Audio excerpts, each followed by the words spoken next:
Electric highway, hydrogen, इस पर हम लगातार काम कर रहे हैं। और मेरा तो एक दिन सपना है कि इस देश से पेट्रोल डीजल को पूरी तरह निकाल देना है, और हमारी समस्या का मूल है वो। तो अब आगे मैंने आज वो भी सुझाव दिया कि जम्मू से श्रीनगर एक air condition electric bus luxury coach, जिसमें डबल डेकर बस शुरू कर, अभी मैंने मुंबई में electric double decker bus launch की। अब देश में हजारों बसेस आई है।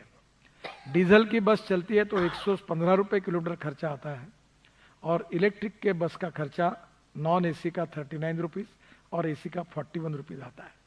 तो मैंने उनको कहा कि दो बस, एक double decker bus luxury coach Jammu से श्रीनगर शुरू हो जाएगा, तो एयर होस्टेज जैसी चाय पानी सब मिलेगा लोगों को, और कंफर्टेबली बिजनेस क्लास जैसी सीट होगी, और टिकट रेट आज के बस से 25% कम होगा।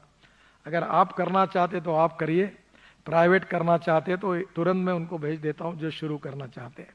तो इससे काफ़ी अच्छी पोल्यूशन भी कम होगा, कंफर्ट्स भी बढ़ेंगे। निश्चित रूप से ये जो जम्मू से श्रीनगर जो मार्ग है, इसको 4 लेन डिज़ाइन करने में, इसमें भू तकनीकी और भू वैज्ञानिक जांच के आधार पर ये भूस्खलन की बाधा को, ये बहुत ही प्रॉब्लमेटिक है। आज भी हमने कुछ स्पॉट देखे हैं, और मैं बहुत बार जब मैं देखता नहीं था तो मैं कहता था काम क्यों नहीं होता, ये क्यों बदला। पर आज मुझे ध्यान में आया कि ये बहुत ही कठिन काम था। हमारे अधिकारियों ने, कॉन्ट्रैक्टरों ने बहुत कठिनाइयों के बाद और इन्वायरमेंट फॉरेस्ट को प्रोटेक्ट करते हुए काम किया है। उनको भी मैं बधाई देता हूँ। ये रामबन से बनियाल, यही सबसे कठिन काम है। और इस खंड में 40 किलोमीटर का जो एग्जिस्टिंग रोड है, इसका पहले चौड़ीकरण करना था, और इसमें लैंडस्लाइड्स होती थी, काफ़ी समस्या हो रही थी, बीच में काफ़ी बड़ा संकट आया। अभी परसों तो हम लोग, कल जब वहाँ थे जोजिला में, तो वहाँ 2 लोग मर गए हमारे काम करने वाले, और कॉन्ट्रैक्टर की पूरी मशीनरी खत्म हो गई। तो ये जिस प्रकार का यहाँ का जो एक क्लाइमेट है, वो एक बड़ा चैलेंजिंग है, और इसलिए इसके डिज़ाइन को भी बदलना पड़ा। काफ़ी 7 किलोमीटर में 3 टनल तथा 6 किलोमीटर में 4 वाइडक्ट बनाने पड़ेंगे, उसका खर्चा बढ़ा। पुराने कॉन्ट्रैक्टर काम करते करते थकते गए, उनके साथ भी अड़चने आई। और अब ये इसमें 40 किलोमीटर से 10 किलोमीटर का काम हो गया है, और 30 किलोमीटर का काम केवल होना है। इसमें मरोग डिगडोल टनल जो है वो छोड़कर ये पूरा काम जनवरी 24 तक पूरा करने की कोशिश हम करेंगे। और एक टनल जो है ये केवल जो थोड़ी बाकी रह सकती है, जिसका काम अभी शुरू हुआ है। दूसरा जो इम्पोर्टेंट कॉरिडोर है वो जम्मू से चेनानी, डोंडा, किश्तवाड़, अनंतनाग है। वो हमारी NHAIDCL बना रही है।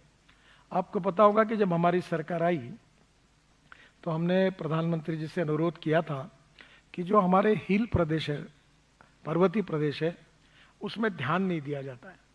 तो अरुणाचल, मेघालय, त्रिपुरा, उत्तराखंड, हिमाचल, कश्मीर और भी नॉर्थ ईस्ट के कुछ है, वहाँ बहुत अड़चन है, वहाँ प्रायोरिटी नहीं मिलती। तो उसके काम के लिए हमने NHAIDCL की स्थापना की है, और उनके पास से कॉरिडोर 2 का काम दिया है। ये जम्मू जिले के खिलानी से अनंतनाग तक 13,000 करोड़ की लागत से हम 225 किलोमीटर 2 लेन पेव शोल्डर के मार्ग का निर्माण हो रहा है। यह मार्ग पहले 246 किलोमीटर था, और नया DPR बनाकर इसको हमने 21 किलोमीटर कम किया है, 10% रिडक्शन इन डिस्टेंस। फिर चेनानी से सुध महादेव, ये 265 करोड़ की लागत से 17 किलोमीटर सड़क निर्माण का काम सितंबर 2023 तक पूरा हो जाएगा।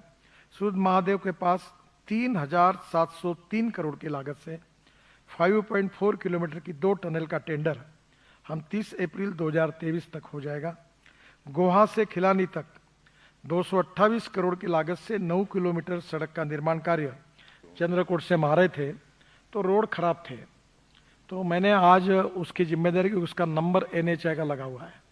तो आज मैंने ये भी सूचना दी है कि 6 इंच या 8 इंच का वाइड टॉपिंग, दोनों तरफ फुटपाथ और सोलर लाइट लगाकर इसको एक बार ठीक करा दीजिए, और फिर नगर परिषद को या राज्य सरकार को जिसको हैंडओवर करना है हम हैंडओवर कर देंगे, और उसको डी रिकॉग्नाइज करेंगे। पर करने के पहले उसका भी काम हम करेंगे।